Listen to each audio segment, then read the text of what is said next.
Welcome to my YouTube channel physics by Sagar औरई। आप सभी का स्वागत है स्टूडेंटों। और ये लेक्चर का क्रम बढ़ता जा रहा है। आज जो आपका फर्स्ट चैप्टर इलेक्ट्रोस्टैटिक्स का चल रहा है, इसके आप बहुत ही महत्वपूर्ण पड़ाव पर पहुंच चुके हैं। इम्पॉर्टेंट टॉपिक्स आ चुका है। एक ऐसा नियम, एक ऐसा लॉ जिससे ढेर सारे इलेक्ट्रिक फील्ड के कॉन्सेप्ट आज आपको मिलने वाले हैं। तो इसी में आपकी स्टार्टिंग है गॉसेस लॉ, मतलब गॉस का नियम, या इसी को आप गॉसेस थ्योरम भी कह सकते हैं। तो अभी तक हमने पढ़ा था कि पॉइंट चार्ज के कारण इलेक्ट्रिक फील्ड निकालते थे। फिर हमने इलेक्ट्रिक फ्लक्स का कॉन्सेप्ट पढ़ लिया है, विद्युत फ्लक्स। इलेक्ट्रिक फ्लक्स जो फाई ई होता है, या फाई अकेला कह सकते हो। अगर आपने इलेक्ट्रिक फ्लक्स का कॉन्सेप्ट नहीं क्लियर किया है तो अब इन डेरिवेशनों में आपको समस्या आ सकती है। तो इलेक्ट्रिक फ्लक्स का कॉन्सेप्ट क्लियर करिए, मेरा पिछला वीडियो जरूर देखिए। इलेक्ट्रिक फ्लक्स को क्लियर करेंगे तो ये गॉस थ्योरम और इसके एप्लीकेशन आपको बहुत अच्छे समझ में आएंगे। तो इलेक्ट्रिक फ्लक्स हम लोग फाइंड करने वाले हैं क्या, किसी सरफेस पर जब हम देखते हैं कि चार्ज डिस्ट्रीब्यूट होता है तो उसके लिए गॉस थ्योरम का इस्तेमाल किया जाता है। तो देखिए कैसे इलेक्ट्रिक चार्ज को हम डिस्ट्रीब्यूट करके इलेक्ट्रिक फील्ड को फाइंड करने वाले हैं और उससे इलेक्ट्रिक फ्लक्स। तो हमने मान लिया कि ये कोई पॉइंट चार्ज है और इस पॉइंट चार्ज के चारों ओर हमने एक गॉसियन सरफेस की कल्पना की जो स्फेरिकल लेने वाले हैं हम। तो हमने इस प्रकार से इसको ले लिया। इसका मान लीजिए सेंटर है और यहाँ पर एक प्लस क्यू चार्ज रखा हुआ है। अब ये हमने देखा है कि जो चार्ज है ये कैसा है, ये एक स्फेरिकल सरफेस से बाउंड है, मतलब घिरा हुआ है। चारों ओर से ये चार्ज घिरा हुआ है किसी सरफेस से। तो ये गॉस का थ्योरम पढ़ रहे हैं तो इसको आप गॉसियन सरफेस भी कह सकते हैं, इमेजिनरी भी हो सकता है ये। तो अब इस चार्ज के कारण हम इलेक्ट्रिक फील्ड फाइंड करेंगे और इलेक्ट्रिक फील्ड के थ्रू इलेक्ट्रिक फ्लक्स फाइंड करेंगे। तो बच्चों इस पूरे सरफेस से निकलने वाला हमें इलेक्ट्रिक फ्लक्स चाहिए तो डायरेक्ट आप नहीं निकाल सकते हैं। क्यों? क्योंकि हमें पॉइंट चार्ज का इस्तेमाल करना है। तो हम सब कूलम्ब्स लॉ लगाना चाहते हैं। तो हमने आपको एक नियम बताया था कि कोई भी आपका सरफेस हो, कोई भी स्ट्रक्चर हो, तो उसको क्या करते हैं, छोटे छोटे पार्टों में, छोटे छोटे एलिमेंटों में बांट लेते हैं और एक एलिमेंट से निकलने वाला इलेक्ट्रिक फ्लक्स निकाल लीजिए और उसका क्या करा दीजिए, कैलकुलस आप जानते हैं, समेशन या इंटीग्रेशन करा दीजिए तो टोटल बॉडी से निकलने वाला इलेक्ट्रिक फ्लक्स आ जाएगा। तो वही आपको करना है। तो इसके लिए हम क्या करते हैं, मान लेते हैं कि यहाँ पर एक छोटा सा कोई इस प्रकार से एलिमेंट है, इस पूरे स्फीयर का एक छोटा सा एलिमेंट है और यहाँ से ये डिस्टेंस है, देख लीजिए यहाँ। अब यहाँ ये स्फीयर है तो रेडियस स्वाभाविक ही कितनी होगी, आर होगी। तो ये भी कितना होगा आपको, आर होगा। अब हमें क्या देनी है, यहाँ पर कोई पॉइंट पी मान लीजिए, क्या मान लेते हैं, पी। अब हम देखते हैं कि इलेक्ट्रिक फ्लक्स की डायरेक्शन क्या होती है, परपेंडिकुलर, किसी भी सरफेस के परपेंडिकुलर। और ये स्फीयर है, स्फीयर पर आप कोई भी लाइन खींचेंगे इसके सेंटर से तो सारी परपेंडिकुलर्स होती हैं। तो हमने देख लिया कि हमारा ये इलेक्ट्रिक फील्ड की डायरेक्शन ये, तो ये वेक्टर ई। अब जो ये एलिमेंट माना है, ये एक छोटा सा एलिमेंट एरिया ए ले सकते हो, एस भी ले सकते हो, सरफेस एरिया। तो इसकी डायरेक्शन कैसे, तो आप पढ़े हैं एरिया वेक्टर, और एरिया वेक्टर की भी डायरेक्शन कैसी होती है, उसके सरफेस के परपेंडिकुलर, उसका जो पृष्ठ होता है, सरफेस होता है, उसके परपेंडिकुलर। तो देखिए ये आपका सरफेस एरिया एलिमेंट है तो इस पर क्या होगा, इसका परपेंडिकुलर ऐसे ही होगा, स्फीयर है तो परपेंडिकुलर ये। तो इसी डायरेक्शन में आपका डी हो गया। तो वेक्टर ई और वेक्टर डी कैसे हो गए, पैरेलल हो गए। तो एंगल कितना बनेगा, दिमाग आपका चल जाएगा, थीटा। अब इसका आप एक्सप्लेनेशन लिख सकते हैं कि let us consider point charge plus Q और स्टे ऑन सेंटर O और R रेडियस का हम क्या कर सकते हैं, स्फीयर की कल्पना करते हैं और उससे R डिस्टेंस पर कोई पॉइंट P है जिससे हम थ्रू इलेक्ट्रिक फ्लक्स फाइंड कर रहे हैं, तो स्टार्ट हो जाएगा। तो इलेक्ट्रिक फ्लक्स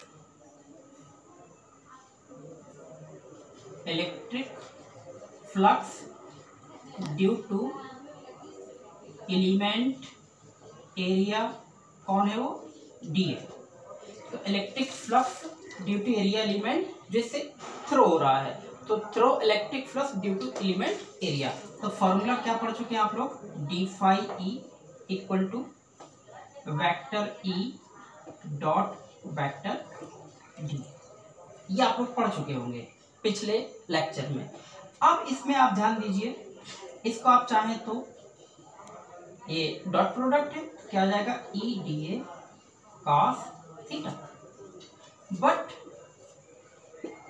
थीटा कितना, किसके बीच का एंगल, इलेक्ट्रिक फील्ड और एरिया एलिमेंट, तो कितना है आप देखिए, दोनों सेम डायरेक्शन में, तो ये कितना, 0, थीटा 0, तो यहाँ पर आप रख सकते हैं।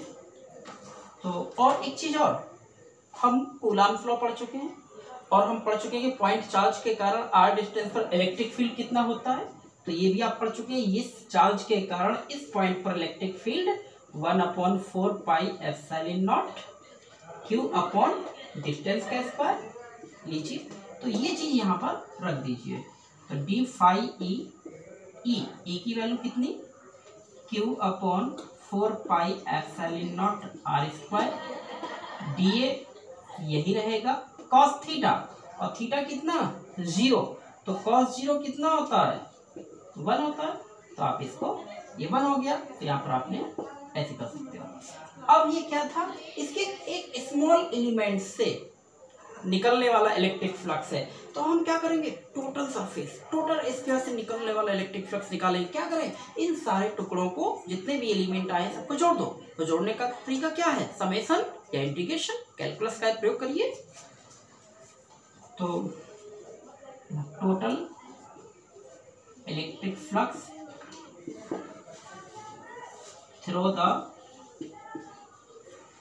Whole surface, total electric flux through the whole surface या और स्फेरिकल, तो इसका क्या करा दीजिए, ये हो जाएगा फाई ई इंटीग्रेशन, एक क्लोज्ड है तो आप इसका चाहो तो ऐसे लगा सकते हैं, q upon 4 pi epsilon naught r square और कितना डी। बच्चों ये देखिए, ये q डिस्ट्रीब्यूट है से, यहाँ पर स्टेबल है, r एक निश्चित डिस्टेंस है सभी पर, तो ये कांस्टेंट हो गया, तो इसमें किसका इंटीग्रेशन होगा, dA, और d का इंटीग्रेशन a हो जाएगा, तो q upon 4 pi epsilon naught r square, और तो इंटीग्रेशन किसका होगा, केवल डी, और डी का इंटीग्रेशन a, और एक किसका, उस सरफेस का, ये क्या है, स्फीयर, गोला, और स्फीयर का area 4 pi r square, very easy. तो phi equal to q upon 4 pi epsilon naught r square, और एरिया का कितना, 4 पाई और r स्क्वायर कैंसिल, 4 पाई से 4 पाई कैंसिल, तो बचा कितना, phi equal to q upon epsilon naught. This is Gauss theorem या गॉसेस लॉ। ये q क्या है, वेयर q, ये पॉइंट चार्ज है इनक्लोज्ड बाय द सरफेस, मतलब किसी सरफेस द्वारा घिरा हुआ चार्ज। तो ध्यान रखना है हमें, गॉस थ्योरम किसके लिए है, क्लोज सरफेस के लिए है, बंद पृष्ठों के लिए है, और वो चार्ज कहाँ होना चाहिए, उसके अंदर, कोई जरूरी नहीं कि सेंटर पर भी हो, कहीं पर भी हो, आप इसको निकाल सकते हैं। तो फिर से ध्यान दीजिए, इलेक्ट्रिक फ्लक्स कितना, phi equal to q upon epsilon naught, epsilon naught permittivity of free space, और q क्या है यहाँ पर, इन q पॉइंट चार्ज है जो इनक्लोज्ड बाय द सरफेस, किसी सरफेस के द्वारा घेरा गया चार्ज, ये ध्यान रखना है। अब इसमें आप इसके रूल्स को क्या कर सकते हैं, डिफाइन कर सकते हो। इलेक्ट्रिक फ्लक्स का स्टेटमेंट गॉस थ्योरम का स्टेटमेंट देना होता है, डेफिनेशन देनी होती है। तो इसके बारे में क्या लिख सकते हैं कि electric flux through the closed surface कितना होता है 1/ε0 टाइम्स होता है किसका इनक्लोज्ड चार्ज का। तो इसको आप कह सकते हैं कि electric flux is equal to the 1/ε0 time enclose the charge. मतलब किसी चार्ज द्वारा किसी इलेक्ट्रिक फ्लक्स Q का 1/ε0 टाइम होता है। इसको आप अपने हिसाब से बना के लिख सकते हैं, बुक्स में दिया है उससे आप देखकर इसको क्लियर कर सकते हैं।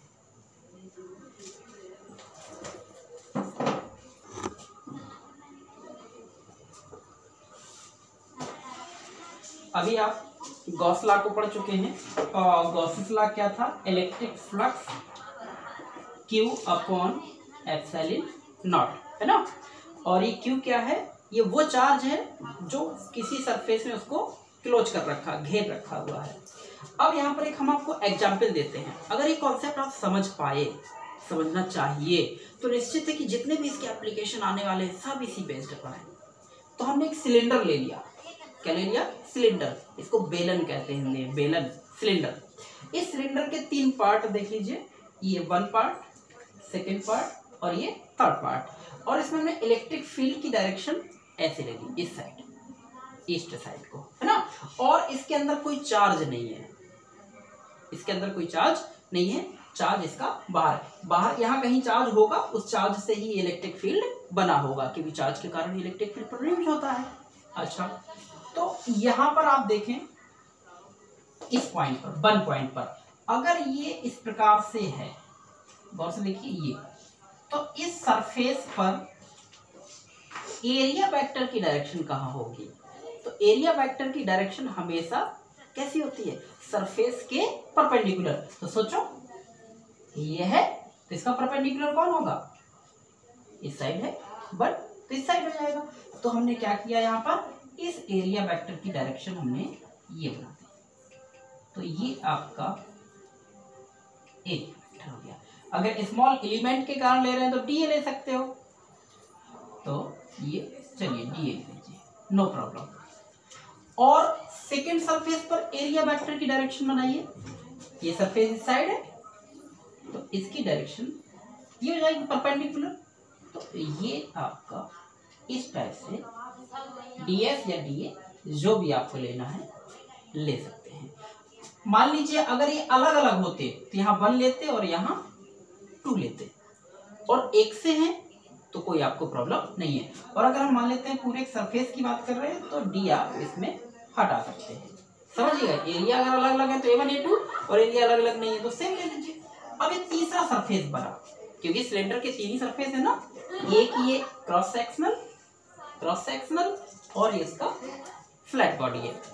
अब यहाँ पर देखिए ये लाइन ऐसे और एरिया वेक्टर क्या होता है सरफेस के परपेंडिकुलर लंबवत, तो इसका परपेंडिकुलर ये होगा इसका ना। और डायरेक्शन कैसे लेते हैं आउटवर्ड। देखिए इसका ये कितना एंगल बना रहा है 90, तो कहने का मतलब यहाँ पर कैसी लाइंस आने वाली हैं समझ गए होंगे आप लोग। तो इस प्रकार से ये एरिया वेक्टर जो भी जितने पॉइंट पर निकाले तो ये हमारा सरफेस से एक लेंगे ये हो जाएगा A3। तो आप समझ गए होंगे कि हमें कैसा लेना है। तो इलेक्ट्रिक फ्लक्स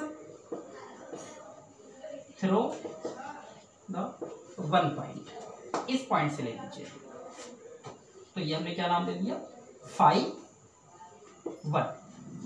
तो फॉर्मूला क्या होता EA cos थीटा, क्योंकि टोटल निकाल रहे हैं तो EA या EA cos थीटा। ये देखिए E और A के बीच कितना एंगल, इलेक्ट्रिक फील्ड की डायरेक्शन इस साइड, एरिया वेक्टर की डायरेक्शन इस साइड, तो ऐसे हो गया ना। तो ये E है और ये A है, तो एंगल कितना बना 180 ना, अपोजिट है ना। हाँ तो एरिया तो cos 180 और cos 180 की वैल्यू -1 तो कितना हो गया -EA। और अगर एरिया आप अलग लिए हैं तो ऐसे रख सकते हो, ठीक है। अच्छा अब इसी प्रकार से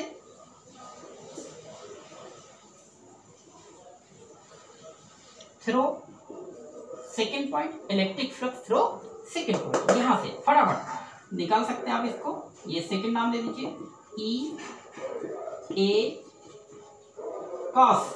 कॉस कितना है, एरिया वेक्टर की डायरेक्शन, इलेक्ट्रिक फील्ड की डायरेक्शन सेम है तो 0, तो कितना हो गया ये आपका इस तरह से।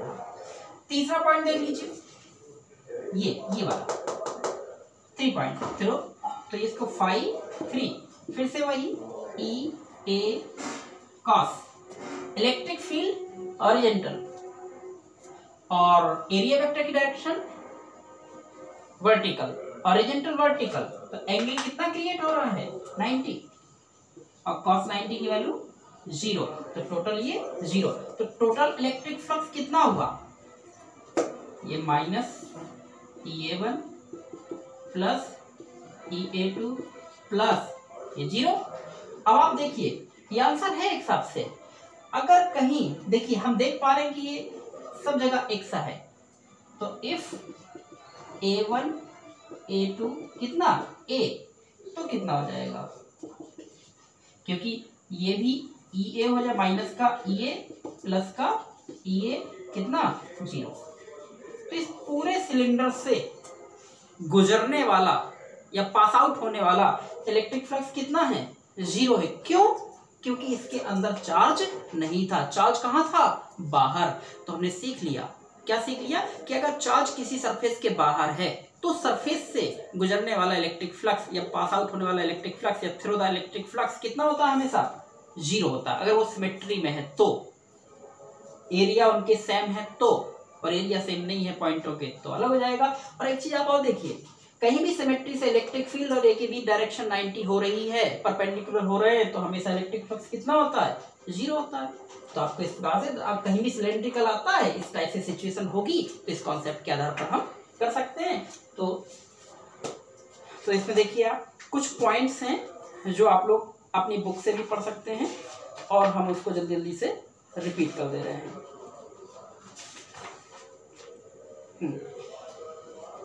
तो एक चीज आप और ध्यान देंगे कि जो गॉसेस लॉ है, गॉस का नियम हर प्रकार के सरफेस के लिए लागू होता है, चाहे वो स्फेरिकल हो चाहे सिलेंड्रिकल हो, किसी भी आकृति।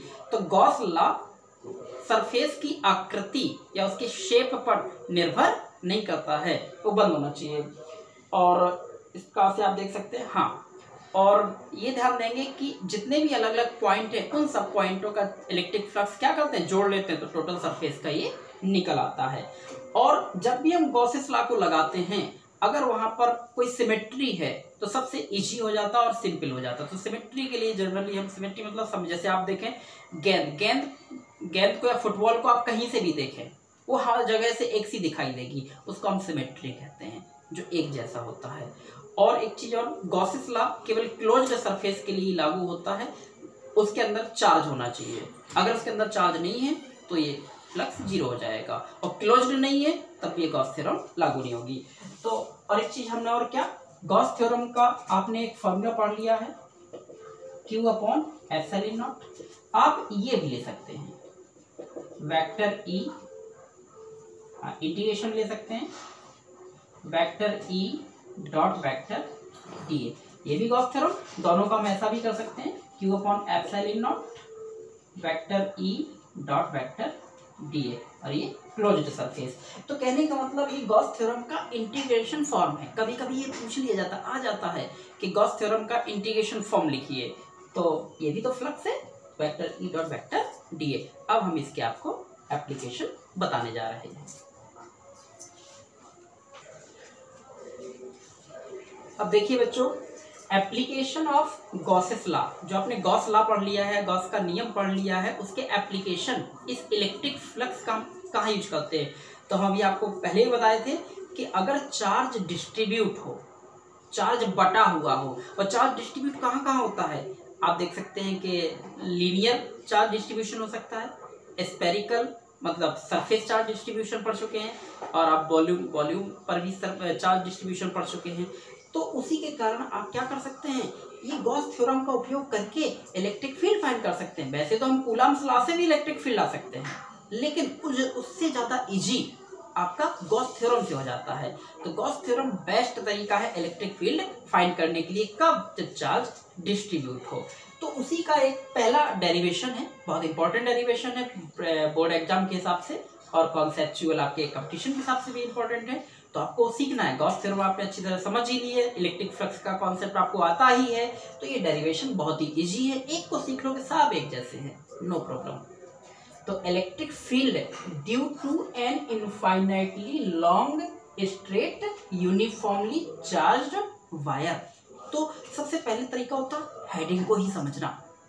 तो हमें क्या ज्ञात करनी है, क्या फाइंड करना? इलेक्ट्रिक फील्ड ड्यू टू, किसके कारण? एक चार्ज वायर है, तार है, एक चार्ज वायर है, वो कैसा है? इनफाइनाइटली लॉन्ग, इनफाइनाइट, अनंत तक फैल गया हुआ है, इनफाइनाइटली लॉन्ग, और कैसा? स्ट्रेट, स्ट्रेट है, सीधा है, तो उसके कारण। तो ये हिंदी वाले हो चाहे इंग्लिश मीडियम, समझ में तो आ ही गया होगा कि एक लॉन्ग स्ट्रेट वायर है, एक सीधा लंबा तार है, जिसके कारण हमें इलेक्ट्रिक फील्ड निकालनी है। और किसके थ्रू निकाल रहे हैं हम? Gauss theorem. गॉस थ्योरम के अकॉर्डिंग भी कह सकता है, नहीं भी कह सकता है, आपको निकालना है इसे। तो देखिए इसका फिगर, सबसे पहले हमने एक वायर बना लिया, थोड़ा सा मोटा बना देते हैं ताकि दिखाई दे आपको, और ये कहां तक चला गया है? इनफाइनाइट तक, इनफाइनाइटली लॉन्ग हो गया। और इस पर सरफेस और इस पर चार्ज इस प्रकार से डिस्ट्रीब्यूट है, यूनिफॉर्मली डिस्ट्रीब्यूट है। तो इस प्रकार से चार्ज डिस्ट्रीब्यूट है। तो चार्ज किस पर डिस्ट्रीब्यूट है? लाइन में, लाइन में ना। तो वो आपके दिमाग में एकदम आया होगा लाइन में, तो linear charge density, yes yes, ये लीनियर चार्ज डेंसिटी इसमें इस्तेमाल होने वाला है। और हमें यूज क्या करनी है? Gauss theorem. लेकिन यहाँ तो कोई क्लोज्ड सरफेस है ही नहीं, और क्लोज सरफेस नहीं होगा तो गॉस थ्योरम अप्लाई नहीं होगी। हाँ, तो क्या किया गॉस ने? कहा था ना कि इमेजिन करिए, और जिस सरफेस को आप इमेजिन करेंगे क्लोज सरफेस को, उसको हम गॉसियन सरफेस कह देंगे। तो इमेजिन करिए ये कैसा है? लॉन्ग। तो यहाँ पर हम गॉसियन सरफेस को कैसा लेने वाले हैं?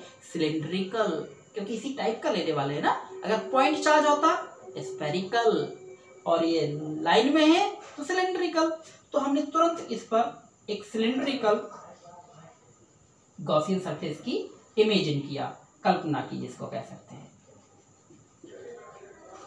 इस प्रकार से हमने ये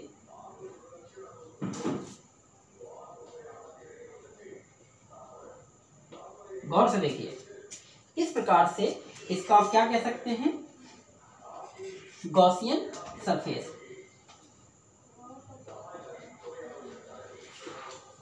गॉसियन सरफेस, गॉसियन सरफेस कौन होते हैं? Imaginary closed surface Gaussian surface होते हैं। और हमने इसके किसी पॉइंट पर, ये साइड ले लीजिए, साइड ले लीजिए, नथिंग मैटर। अब इस सिलेंडर को क्या करते हैं? डायरेक्ट नहीं निकालते हैं, छोटे छोटे एलिमेंटों में निकालते हैं। तो समझिए, हमने एक छोटे से एलिमेंट की यहाँ पर कल्पना की। कौन सा पॉइंट दे देते हैं? P, और यहाँ से डिस्टेंस कितनी मान लीजिए? आप मान सकते हैं आपके ऊपर। तो देखिए, अब ये सरफेस है, एरिया वेक्टर कैसा होगा? इसके परपेंडिकुलर। तो इसमें ये एरिया वेक्टर हो गया, ये आपका एरिया वेक्टर स्मॉल है तो DA। अब ये पॉजिटिव चार्ज है, जैसे इसमें बटे हुए हैं, तो एक छोटे से पॉजिटिव चार्ज DQ होगा ना, उसके कारण निकाल रहा है। तो इस पॉजिटिव चार्ज से आउटवर्ड जाता है इलेक्ट्रिक फील्ड। तो इसी प्रकार से इस पॉजिटिव जो आपके यहाँ पर है पॉजिटिव चार्ज, इसके कारण इलेक्ट्रिक फील्ड भी इसके दूर हो जाएगा। तो ये आपका इलेक्ट्रिक फील्ड। तो इलेक्ट्रिक फील्ड की डायरेक्शन और एरिया एलिमेंट जो एरिया वेक्टर की डायरेक्शन एक ही होगी, थीटा 0 बन गया। अब आप चाहते तो यहाँ भी दे सकते थे, तो इलेक्ट्रिक फील्ड प्लस के कारण आपका ये चला गया। लेकिन ये ऐसे है, तो इसका परपेंडिकुलर कौन होगा? ये होगा ना। तो इसका ये D है, थीटा कितना बन गया? 90। समझ रहे हो कि ये 90 हो गया, फ्लक्स 0। ऐसी कंडीशन यहाँ भी होगी। अगर यहाँ भी आप लेना चाहें तो ये और ये, तो ये D हो गया, ये आपका E हो गया, थीटा कितना क्रिएट हो रहा? 90। तो इनके जो ये आपके देख पा रहे हैं क्रॉस सेक्शन है, ये क्रॉस सेक्शन कितना फ्लक्स दे रहे हैं? 0। तो फ्लक्स कहाँ से मिलना है? केवल हमें इस बाउंड्री से मिलना है। तो आप समझ गए होंगे, ये जीरो तो कहाँ से मिलेगा, केवल यहाँ से।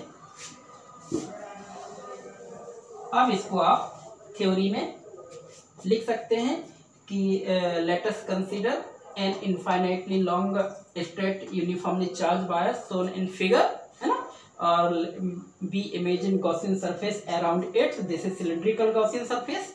तो इसके बारे में जो भी आप देखते हैं वही लिखना होता है, थ्योरी खुद से बनाई जाती है। जब आप प्रैक्टिस करेंगे, धीरे समझेंगे, तो थ्योरी खुद भी खुद डेवलप होने लगेगी। डोंट वरी, थ्योरी बहुत ज़्यादा मैटर नहीं करती, आप मैथमेटिकली ध्यान दीजिए।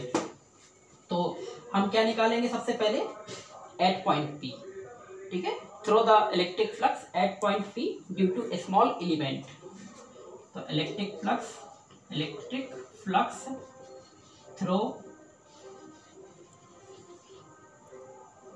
The element area vector dA। इसके यहां से छोटे से एलिमेंट से गुजरने वाला या थ्रो होने वाला कौन, इलेक्ट्रिक फ्लक्स। क्या पढ़े हैं, d phi E equal to vector E dot vector dA। अब आपको एक्सपीरियंस हो जाएगा, तो ये शॉर्ट टर्म में भी बता दूंगा मैं, अभी तो ये आपको क्रम से बता रहा हूँ। इसको शॉर्ट कर सकते हैं, बहुत शॉर्ट कर सकते हैं, फटाफट इसको ध्यान दें। तो ई dA cos थीटा, और थीटा कितना है इस पॉइंट पर, 0, तो cos 0 और cos 0 की वैल्यू 1, ई dA। तो समझ पा रहे ना ये 0 कैसे आ गया, क्योंकि इन दोनों के बीच का एंगल 0। ये आपके खत्म हो चुके हैं, फ्लक्स 0 0। तो ये अब हम क्या निकालेंगे, total electric flux through the whole surface. Total electric flux through the whole surface, सारे एलिमेंट्स को आप क्या करते हैं, इंटीग्रेशन मेथड द्वारा जोड़ देते हैं। तो डी फाई ई का क्या हो जाएगा, फाई ई, क्योंकि डी फाई का फाई हो जाएगा। इसका इंटीग्रेशन ऐसे लगा दीजिए आप, तो क्या हो जाएगा, ये ई और dA। अब आप इसमें ध्यान दीजिए, ये हम किसका यूज कर रहे हैं, गॉस थ्योरम का। और गॉस थ्योरम के कारण इलेक्ट्रिक फ्लक्स कितना पढ़े हैं आप, Q अपॉन एप्सिलॉन नॉट। तो आप यहाँ ले सकते हैं कितना, Q अपॉन एप्सिलॉन नॉट। किसके कारण, ये गॉस थ्योरम कारण। और ये इंटीग्रेशन किसमें लगेगा, इसमें, और इंटीग्रेशन dA कितना होगा, ए क्या है, एरिया। किसका एरिया, सिलेंडर का। और सिलेंडर का एरिया क्या होता है, 2 pi R L, area of cylinder. तो इंटीग्रेशन इसमें लगेगा, तो ये हो जाएगा ई, और यहाँ कितना, 2 पाई आर एल। समझ में आया, ई आपका कांस्टेंट टाइप का है, डी का ए कितना, 2 पाई आर एल। अब यहाँ पर आप कैलकुलेट कर लीजिए, तो ई इक्वल टू हो जाएगा, यहाँ रहेगा, ये सब बटे में चला जाएगा, तो 2 pi epsilon not, 2 pi epsilon naught R L. एक हिसाब से आंसर है, लेकिन किसके टर्म में है, चार्ज के टर्म में है। और आप जान रहे हैं कि चार्ज किस में डिस्ट्रीब्यूट है, लाइन में। तो क्या आएगा यहाँ पर, चार्ज को हम किसके टर्म में लाने वाले हैं, लीनियर चार्ज डेंसिटी। क्या लिखेंगे, if linear charge density is lambda, then lambda equal to कितना, Q अपॉन एल, यूनिफॉर्मली है ना, तो Q equal to lambda L. रख दीजिए यहाँ पर, इस प्रकार से जब यहाँ रख देंगे तो क्या आ जाएगा, इसी को आगे बढ़ाते हैं, तो यहाँ से, तो E equal to lambda L upon 2 pi epsilon naught R L, L से एल कैंसिल, बस यही आंसर है, lambda upon 2 pi epsilon naught into, लीजिए एल से एल कैंसिल हो गया। इस प्रकार से आपका ये डेरिवेशन, अगर इसमें आप डायरेक्शन देना चाहें तो इस प्रकार से दे सकते हो, lambda upon 2 pi epsilon naught R, और ये यहाँ पर एक चीज समझिए, इलेक्ट्रिक फील्ड किसके कारण है, ये आपका electric field due to straight long infinitely charge wire के कारण। तो ई डिस्टेंस पर कैसा डिपेंड है, ई डिस्टेंस पर कैसा डिपेंड है, 1/r, not R square. Point charge होता तो आर स्क्वायर था यहाँ पर, अगर ये लाइन चार्ज है तो ई प्रोपोर्शनल 1/r है। डिस्टेंस बढ़ती जाएगी, इलेक्ट्रिक फील्ड कम होता जाएगा। इसको आप समझिए, कॉन्सेप्ट बढ़ाइए, सब में यही तरीका आपका लगना है। कहाँ से आप ये अगला डेरिवेशन है, अभी भी आप गॉसेस थ्योरम के एप्लीकेशन पढ़ चुके हैं। ये बोर्ड एग्जाम में अलग अलग क्वेश्चन बन के, अलग अलग डेरिवेशन बन के आते हैं। तो अगला डेरिवेशन है आपका गॉसेस थ्योरम पर dependent, electric field due to an uniformly charged infinite plane sheet. फिर से देखिए, क्वेश्चन समझ में आना चाहिए, वरना फिर आपको वो एक 3 इडियट पिक्चर आई थी ना, उसका एक गाना ही आपको याद रहेगा केवल कि कन्फ्यूजन ही कन्फ्यूजन है, क्वेश्चन का पता नहीं। और जब क्वेश्चन जब कन्फ्यूजन ही कन्फ्यूजन है, आंसर का पता नहीं, जब आंसर मिला तो क्वेश्चन का पता नहीं। तो ऐसी प्रॉब्लम नहीं क्रिएट करनी है आपको, है ना। तो हमें क्या निकालनी है, इलेक्ट्रिक फील्ड किसके कारण, एक uniformly charged infinite plane sheet. तो सीधा सीधा हम टॉपिक में लाते हैं कि प्लेन शीट है, क्या है ये, प्लेन शीट, और कैसी है, इनफाइनाइटली है, और कैसी, चार्ज्ड है, और कैसा चार्ज डिस्ट्रीब्यूटेड, यूनिफॉर्मली। फाइंड क्या करना है, इलेक्ट्रिक फील्ड। तो हमने इस प्रकार से इनफाइनाइटली एक शीट बना ली है, और इसके सरफेस पर ये चार्ज इस प्रकार से डिस्ट्रीब्यूट है, ठीक है ना। और ये जरूरी नहीं कि आप पॉजिटिव चार्ज लें, नेगेटिव चार्ज के द्वारा भी हो सकता है। क्यों, क्योंकि पॉजिटिव चार्ज थोड़ा सा सिंपल हो जाता है, और नेगेटिव चार्ज में डायरेक्शन अपोजिट करनी पड़ती है। तो पॉजिटिव चार्ज में हम आउटवर्ड लेते हैं, और नेगेटिव चार्ज में इनवर्ड लेते हैं, है ना। तो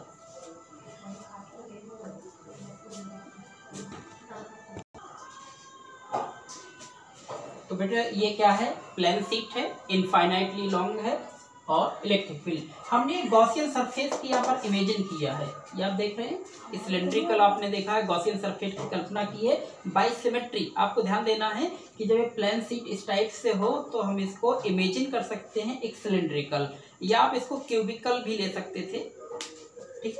तो ये हो जाएगा, यहाँ से मान लिया कि इसकी डिस्टेंस कुछ है, आप ले लीजिए, ये सरफेस आप देख पा रहे हैं, तो इसका परपेंडिकुलर एरिया क्या होगा, ये हो जाएगा, और प्लस चार्ज है तो प्लस चार्ज इस प्रकार से, तो इलेक्ट्रिक फील्ड आपका बाइसिमेट्री। ये ऐसे भी और ऐसे भी हो सकता था, लेकिन जब इस पे किया गया है कैलकुलेशन और साइंटिस्टों ने दिखाया कि इसमें बाइसिमेट्री जब लेते हैं तो ये ओरिजिनल कंडीशन में इलेक्ट्रिक फील्ड की डायरेक्शन लेती है बाइसिमेट्री। तो ध्यान रखिएगा, तो इलेक्ट्रिक फील्ड भी आपका इसी डायरेक्शन में होगा, और इसी टाइप से यहाँ का भी आप इमेजिन कर सकते हैं, दोनों साइड में ले लेते हैं इसके, और यहाँ पर भी इस टाइप से इलेक्ट्रिक फील्ड, ऐसे इलेक्ट्रिक फील्ड है सब, और इसका एरिया वेक्टर भी इसी साइड हो जाएगा। और इसके यहाँ पर तो देखिए, ये ऐसे सरफेस तो परपेंडिकुलर होगा ना, तो यहाँ पर ये आपका डी हो जाएगा, और ये आपका कौन है, ई। तो यहाँ कितना एंगल बन रहा है, 90। तो कहने का मतलब इनके जो भी ये सरफेस हैं, इसके अपवर्ड में यहाँ पर इलेक्ट्रिक फ्लक्स निकलने वाला, ऐसे परपेंडिकुलर निकलने वाला इलेक्ट्रिक, ये सब जीरो होंगे, सब जीरो। केवल आपको कहाँ से मिलेगा, यहाँ से और यहाँ से, गॉसियन सरफेस में। तो ये आपका सिलेंड्रिकल क्या है, इमेजिन किया गया गॉसियन सरफेस। फिर से वही थ्योरी कि लेट अस कंसीडर या uniformly charge infinitely plane sheet where charge Q distribute uniformly, ठीक है। We imagine cylindrical Gaussian surface. इसके यहाँ पर पॉइंट आप दे सकते हैं, पी पॉइंट दे दीजिए, यहाँ पर पी डैश दे दीजिए। तो हमने क्या किया है, यहाँ पर इलेक्ट्रिक फ्लक्स आप निकालेंगे, electric flux through the P and P dash due to area element कौन, डी। हम देख रहे हैं इसके पी और पी डैश से निकलने वाला इलेक्ट्रिक फ्लक्स क्या होगा, इसके छोटे छोटे एलिमेंट, क्यों, कैलकुलस का इस्तेमाल कर रहे हैं, फिर हम लोग इंटीग्रेशन करा लेंगे। तो फॉर्मूला वही डी फाई ई, कहाँ पर पहले निकाल लीजिए, इस पी पर, तो क्या आएगा इस पी पर, E D A cos theta, और थीटा कितना, 0। वैसे हम vector E dot vector D A भी ले सकते थे, थोड़ा सा शॉर्ट कर सकते हैं आप लोग भी। तो ये कहाँ पर था, पी पर। इसी प्रकार से यहाँ से भी, तो ई डी ए कॉस, दोनों के बीच का एंगल 0, ये कहाँ पर था, पी डैश पर। और यहाँ भी आप पॉइंट लेते थे, ये सब 0 हो जाते, इसलिए हम उसको छोड़ रहे हैं। अब आप एक चीज पूछ सकते हैं कि पिछले जब गॉस थ्योरम चल रही थी वहाँ हमने सिलेंडर का कॉन्सेप्ट दिया था, तो उसमें तो एक नेगेटिव आया था एक पॉजिटिव, इसमें ऐसा क्यों नहीं हुआ? तो ध्यान दीजिए, इसमें इस साइड का चार्ज इलेक्ट्रिक फील्ड इस साइड बना रहा है, तो एरिया वेक्टर इलेक्ट्रिक फील्ड की डायरेक्शन सेम है, तो थीटा 0 होगा ना। इस साइड में ये चार्ज इस साइड इलेक्ट्रिक फील्ड बना रहे हैं, तो इलेक्ट्रिक फील्ड और डीए के बीच की डायरेक्शन अभी भी 0 ही है, सेम है, मतलब थीटा 0, तो इसलिए ये 180 नहीं हुआ। अगर इलेक्ट्रिक फील्ड इसी साइड होता तब वही सिचुएशन आ सकती थी, तो कंफ्यूजन कोई बात नहीं। तो यहाँ कितना cos 0 1, तो EDA प्लस EDA कितना हो गया 2EDA, और ये क्या चल रहा था d फाई। अब हम क्या निकाल लेंगे, total electric flux through the whole surface, whole sheet, है ना। तो d फाई का कितना फाई ई इंटीग्रेशन 2E और dA, किसके कारण निकालना, ड्यू टू गॉस थ्योरम। तो यहाँ लिख भी सकते हो कि बाई गॉस थ्योरम, या नहीं लिखो तो कोई प्रॉब्लम नहीं। तो कितना Q upon epsilon not by Gauss theorem, और ये देखिए 2E किस में लगेगा, ये DA में, और DA का A, यहाँ क्लियरिटी नहीं हो रही है इस प्लेन शीट की, तो DA का A ही रहेगा, बस यही आपका E आंसर है, E निकाल लीजिए। तो Q अपॉन 2 एप्सिलॉन नॉट और A, इस प्रकार से ये इलेक्ट्रिक फील्ड है, लेकिन अभी थोड़ा सा रह गया है, क्यों, अब हम गौर करेंगे। ये जो चार्ज है ये कहाँ डिस्ट्रीब्यूट है, पूरे सरफेस पर, जब सरफेस पर चार्ज डिस्ट्रीब्यूट है तो कौन सी density, surface charge density, but surface charge density sigma equal to कितना, Q अपॉन क्यू, क्योंकि यूनिफॉर्मली डिस्ट्रीब्यूट है, तो Q equal to sigma A रख दीजिए यहाँ पर, therefore E equal to sigma A upon 2 epsilon naught A से A cancel, तो कितना बचा, E equal to sigma upon 2 epsilon naught. तो देखिए इलेक्ट्रिक फील्ड ड्यू टू क्या, uniformly charge infinitely plane sheet के कारण sigma upon 2 epsilon not. Sigma क्या है यहाँ पर, सरफेस चार्ज डेंसिटी, क्यों, क्योंकि कहाँ डिस्ट्रीब्यूट है, सरफेस पर। एक चीज आप इसमें ध्यान रखिए, अगर एक प्लेन शीट है तो इसमें इलेक्ट्रिक फील्ड जो हमने निकाला वो कितनी डिस्टेंस पर आप निकाल रहे हैं उस पर डिपेंड नहीं है, क्योंकि इस फॉर्मूले में कहीं भी R नहीं आया, तो ये डिस्टेंस से इस डिस्टेंस से कोई मतलब नहीं है। अब चाहे आप यहाँ निकालें तो चाहे आप यहाँ निकालें, इलेक्ट्रिक फील्ड सेम ही आएगा, क्यों, क्योंकि इलेक्ट्रिक फील्ड डिस्टेंस पर डिपेंडेंट नहीं है, ध्यान रखिएगा इस बात से।